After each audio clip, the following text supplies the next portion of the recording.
The band has been signed to various labels over the years, a journey that's been well documented and somewhat tumultuous.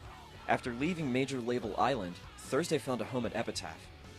We were on tour when we officially left Island, and we decided that it'd probably be best to take some time off, cancel some tours, and just try and figure out if we wanted to do another record, or if, 10 years was enough, 4 records, 10 years, like maybe that's all we wanted to do. But we just kept writing, and I really liked the new stuff, so we just thought, yeah, why not, and we talked to everybody. We talked to 1,000 labels, it feels like.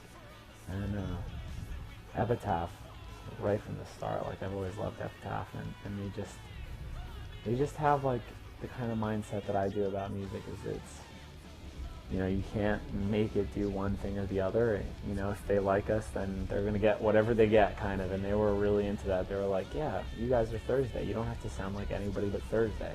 We met with them a few times, and it was like just really good feeling. And then when we started working together, we signed right in the middle of recording the new record, and they never asked to hear any of it, which is like, amazing, because it's not like, well, it depends on what your new stuff sounds like. It's like, no, we're going to sign you for a few records, and they're all going to sound different, so whatever you want to do. And it's one of the choices in my career that I've never regretted once. So it was great when they heard Resuscitation. They were like, oh yeah, this is definitely the single. And we were like, that's what we were thinking too. And now they're like all about friends in the armed forces. The track he speaks of is a commentary on America's involvement with the war in Iraq. Wrigley says the song contains some of the best lyrics he's written. Friends in the Armed Forces really is about being a pacifist, about being anti-war, but having friends that are out there serving and wanting them to come home, and wanting politicians to stop using that lie of like, if you don't support the war, then you don't support the troops. And I think that's just, it's been so damaging to the morale of the country, because I think there are, millions of people that think that the war is a bad war, and that it shouldn't be being fought by us, and a lot of people feel that they can't speak their minds because that's somehow letting down the troops or abandoning the troops. And so it's about that, just kind of double speak. It's the politicians. It's just, politicians want to use you. They're using the soldiers. They're using them.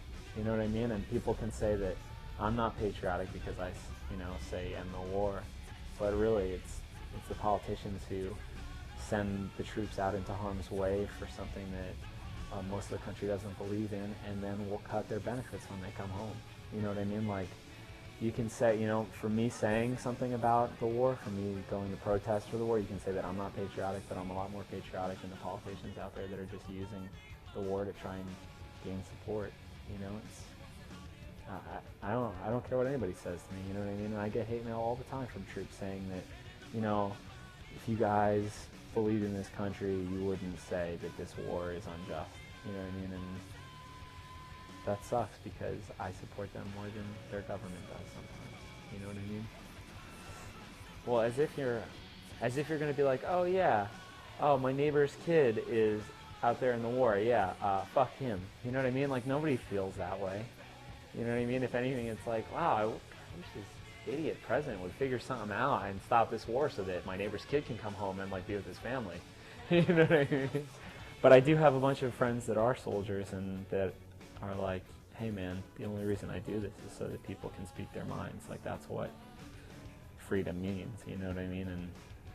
And to them, like, I feel a great debt of gratitude, but I don't feel anything good for people that are out there starting the wars for money, Thursday started over 10 years ago, playing basement shows in New Jersey to build credibility, recognition, and a fan base. Today, it seems a band's success is dictated more by marketing and MySpace plays, not how many shows they play. Wrigley says that if they had just started now, Thursday would not have lasted nearly as long. I don't think we would have kept going, because we never wanted success. We just wanted to play with our friends and just have a good time and share some ideas. Like, really, for me, when it started, punk rock was about a community. It was about social change. It was about, political discussions, and just having all these ideas together. You know what I mean? It was really a social climate. We would trade zines, and we would all like really get into this mindset of how to be more compassionate, how to be more personal, you know. And we all thought we'd take a year off from school and just tour, and then we'd go back to school, and I was going to be a school teacher. So it never really was planned. It just kind of blew up in that year. It was like, I guess I can't stop, you know. And if we started now, I don't think any of us would be trying to rack up MySpace plays. I don't think any of us would be trying to get out the word of, like, you know, how many t-shirts we sold or something, like networking, all that stuff. I think, you know, we would have run into 1,000 bands like that and just been like, screw this, you know, I'm going back to do something real. I'm going to go back and teach. And yeah, I don't think we would have kept going. Like, I don't know.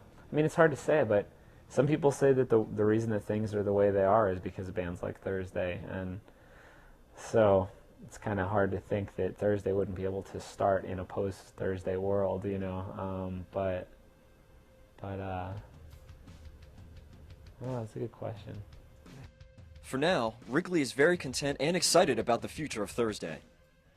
It's funny to come on this tour and I don't know anything about the younger bands that are playing, and they all come up and say, like, yo, you guys changed my life. I saw you this time, I saw you this time.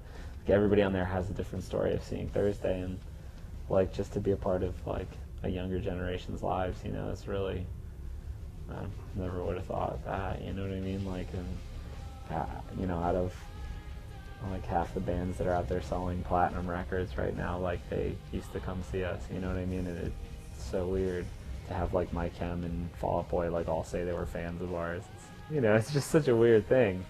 But I feel like we've done a ton of things in our career that were like, quote unquote, the wrong moves.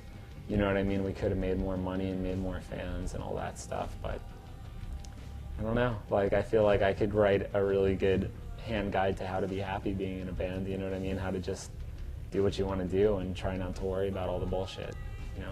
Excuse my French.